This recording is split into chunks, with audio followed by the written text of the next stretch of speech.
ईशोपनिषद के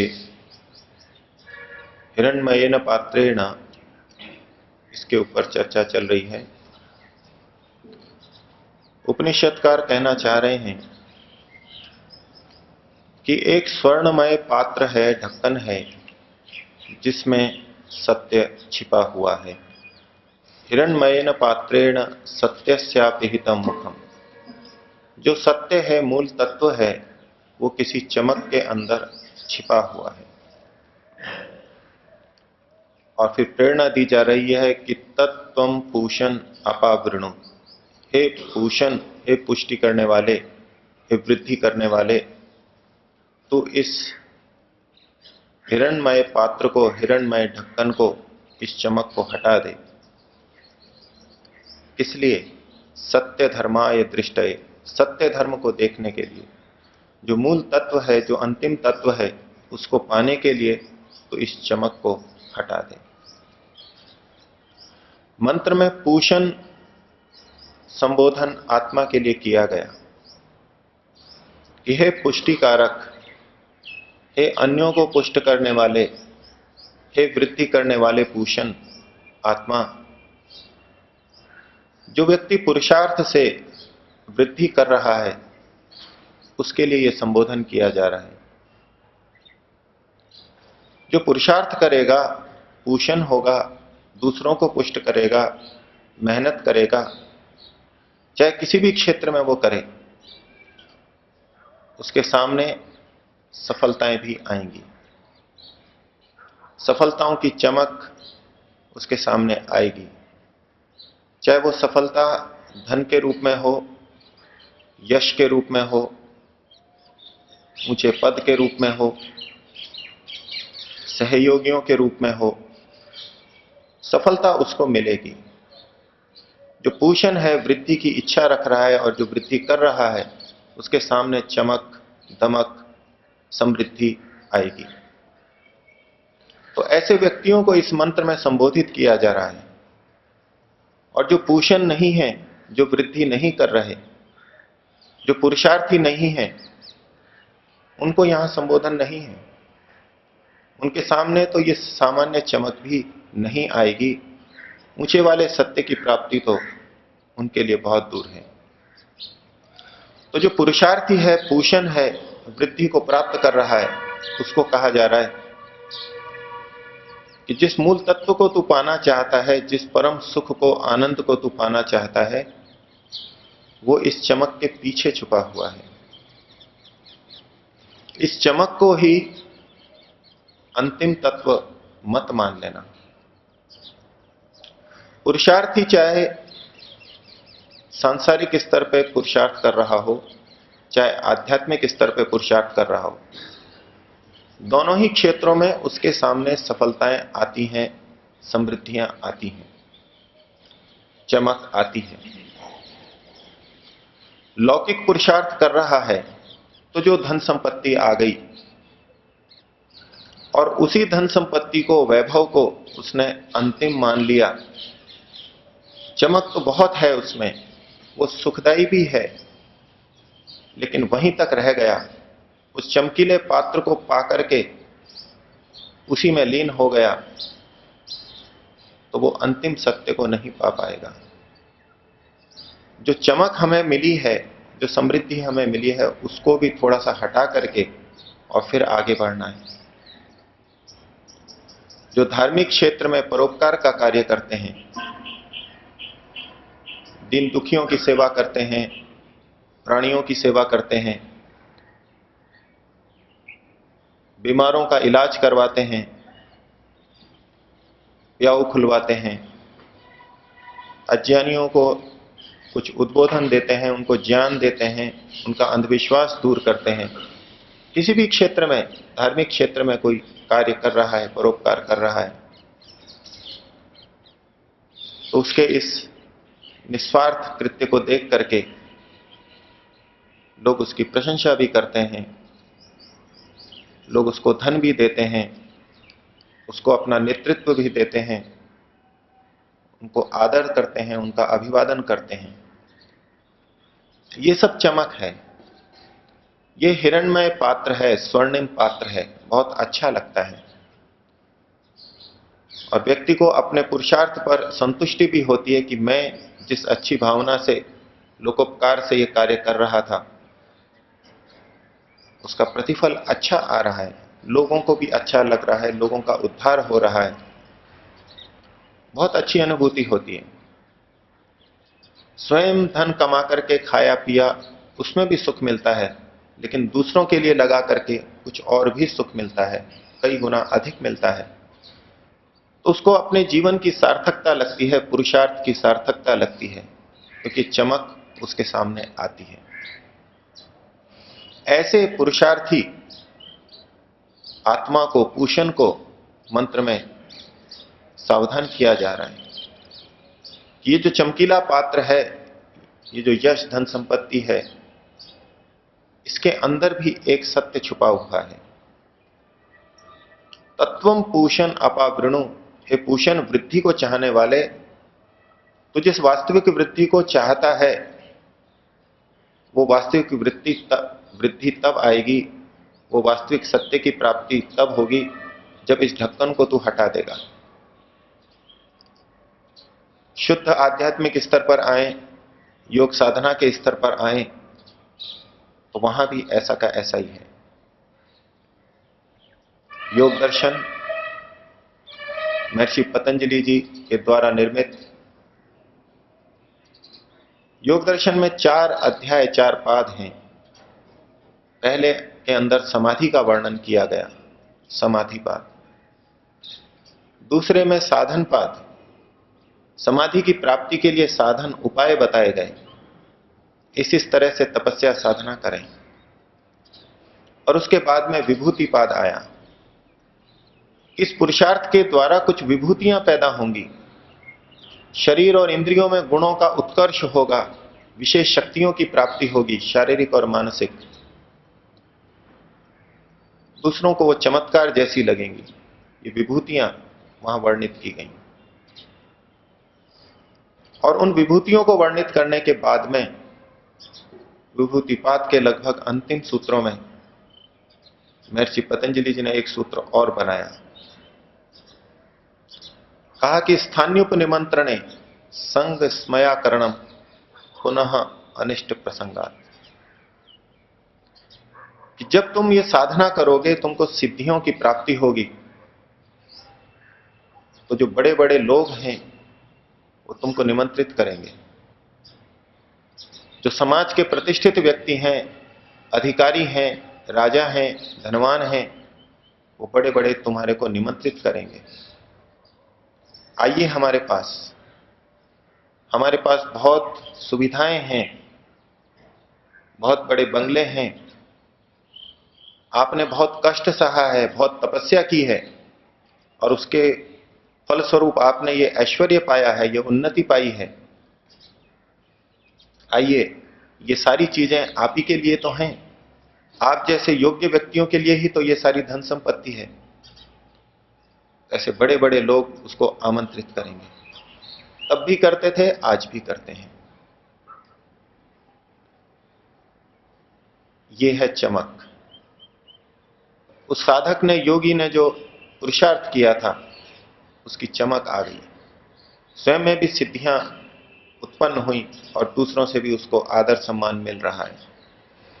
तो इस अध्यात्म में प्रगति करने वाले पूषण आत्मा को ये मंत्र सावधान कर रहा है कि ये जो चमक दमक है, इसके पीछे है सत्य। तो इस चमक के अंदर सत्य छुपा हुआ है, इस चमक को तो छोड़ना होगा, इस ढक्कन को तो हटाना होगा।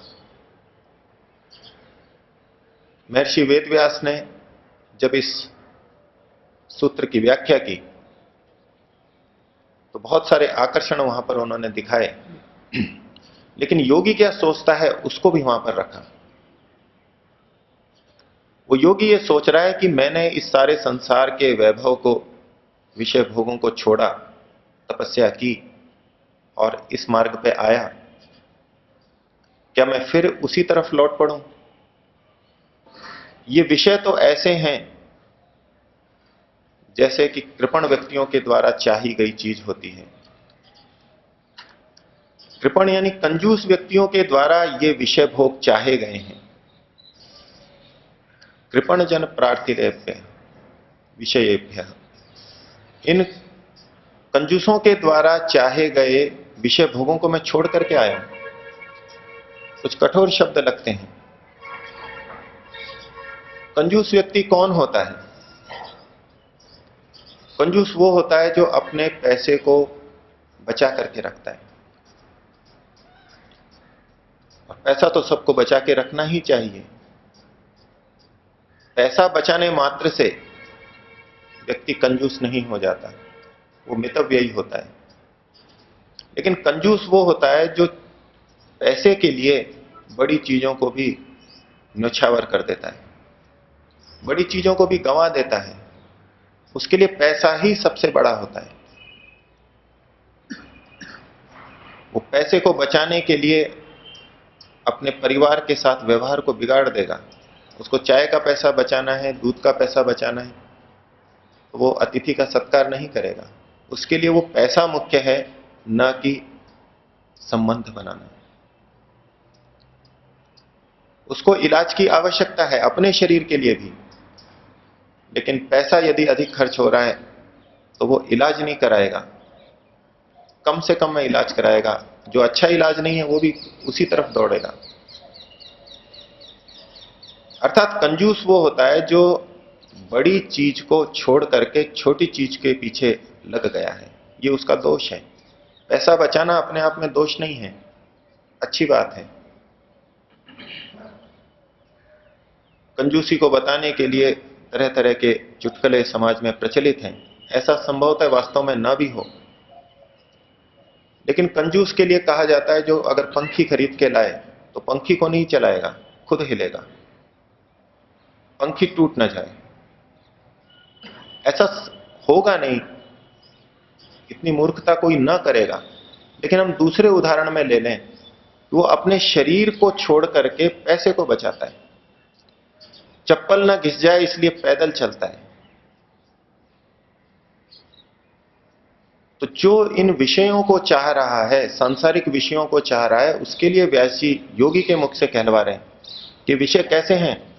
कृपण कंजूस लोगों के द्वारा चाहे जाने वाले हैं ये विषय। तो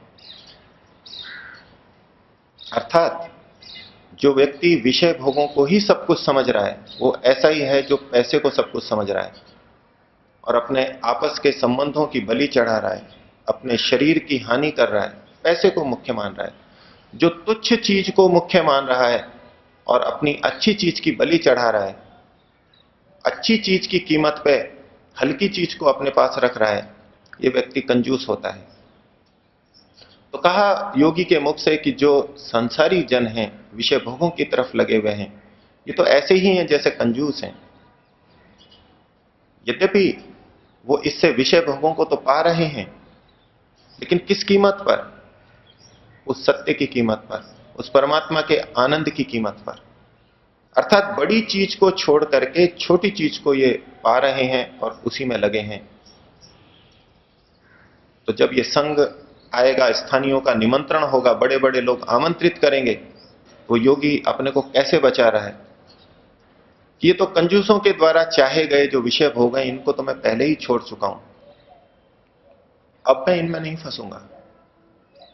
ये है उस चमक को हटाने की बात, क्योंकि सत्य इसके कहीं पीछे है। यदि व्यक्ति इसी के पीछे दौड़ पड़े कि बहुत यश प्रशंसा हो रही है, पद हो रहा है और इतना अच्छा लगता है कि जो मेरे को पाना था वो पा लिया, इसी को ही अंतिम प्राप्ति, अंतिम कृत्यता समझ लेता है। और योगी के लिए तो वहां और दूसरी बात कही कि अगर तुमने उसको छोड़ भी दिया, ये मान करके कि अगर फिर से इन विषय भोगों की तरफ गया तो फिर से संग दोष आएगा, राग पैदा होगा, जो कि मुक्ति में बाधक है। उस राग को नहीं भी किया और तुम उनके आमंत्रण पर नहीं भी गए, तो फिर एक दोष आ सकता है। वो दोष भी और भी बड़ा है, संग स्मयाकरणम, अहंकार का दोष फिर और आएगा। अपने आप को इतना बड़ा समझेगा कि मैंने इन सब चीजों को त्याग दिया है। ये सब लोग बड़े बड़े मेरे को आमंत्रित कर रहे थे और मैंने छोड़ दिया है, मैं राग रहित हूं। ये जो गर्व है, स्मया है, ये दोष फिर आएगा। उसको भी छोड़ने को कहा कि ये कोई गर्व करने की बात नहीं है। ये कोई गर्व करने की बात नहीं है कि आपने विषयों भोगों को छोड़ दिया है, लोगों के आमंत्रण को छोड़ दिया है। ये तो आपने अपने अच्छे भले के लिए ये सब किया है। कोई व्यक्ति यदि चप्पल को पहने, एक व्यक्ति नंगा चल रहा है, एक व्यक्ति चप्पल को पहने, तो चप्पल को छोड़ने वाला अपनी हानि कर रहा है, और यदि वो चप्पल को धारण करता है तो अपनी रक्षा कर रहा है। इसी तरह से जो व्यक्ति इन सांसारिक विषय भोगों को छोड़ रहा है, वो हल्की चीज को छोड़ रहा है, अच्छी चीज की रक्षा कर रहा है। यदि कोई व्यक्ति हवा करने के लिए पंखे को चलाता है, तो दूसरा कंजूस ये नहीं कहेगा कि देखो तुम कितना त्याग कर रहे हो, अपनी पंखी को भी तोड़ रहे हो। नहीं, पंखी को तोड़ नहीं रहे, पंखी से लाभ ले रहे हैं, उसका उपयोग अपने शरीर के लिए कर रहे हैं। पंखी को कमजोर करके, चला करके कमजोर करके कोई धन व्यय नहीं कर रहे, उसका उपयोग ले रहे हैं। धन का त्याग नहीं कर रहे, धन का उपयोग ले रहे हैं।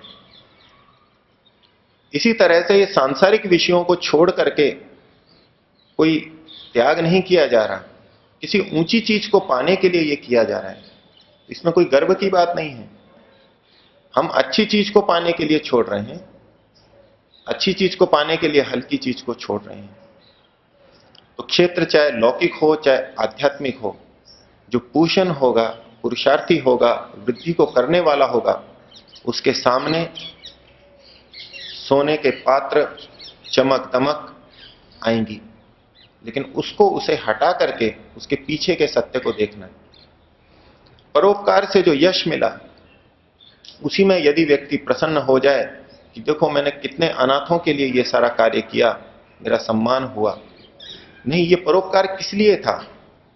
ये परोपकार इसलिए था कि हमारा मन और पवित्र बने, हमारा मन उदात्त बने, इस उद्देश्य के लिए था। ये धन संपत्ति, यश पाने के लिए परोपकार नहीं था। परोपकार करने से मेरे बहुत पुण्य बन जाएंगे और उससे अगले जन्म बहुत अच्छे होंगे, ये होगा, लेकिन ये तो ऊपर की चमक है। जो वास्तव में वृद्धि करना चाहता है वो इसको भी हटा करके देखे कि इस परोपकार के द्वारा मेरे अंतर मन की पवित्रता कितनी बढ़ी है, मन में उदात्त भाव कितने आए हैं, और ऐसा करके मैं ईश्वर के निकट पहुंच रहा हूं या नहीं पहुंच रहा हूं। तो जितने भी अच्छे कार्य हैं उसमें चमक तो आएगी, उसे हमें हटाना है। हिरण्मयेन पात्रेण सत्यस्यापि हितम मुखम, इस स्वर्णमय पात्र से, चमक से सत्य छुपा हुआ है। तत्वम पूषण अपावृणु, हे वृद्धि को चाहने वाले जीवात्मन, तो इस चमक को हटा दे, इस चमक के ढक्कन को खोल दे। सत्य धर्माय दृष्टये, उस सत्य धर्म, सत्य आनंद को पाने के लिए इस ढक्कन को हटा, इसको अपने बाधक के रूप में देख, इसको हटा के और अंदर अंतिम सत्य को प्राप्त कर।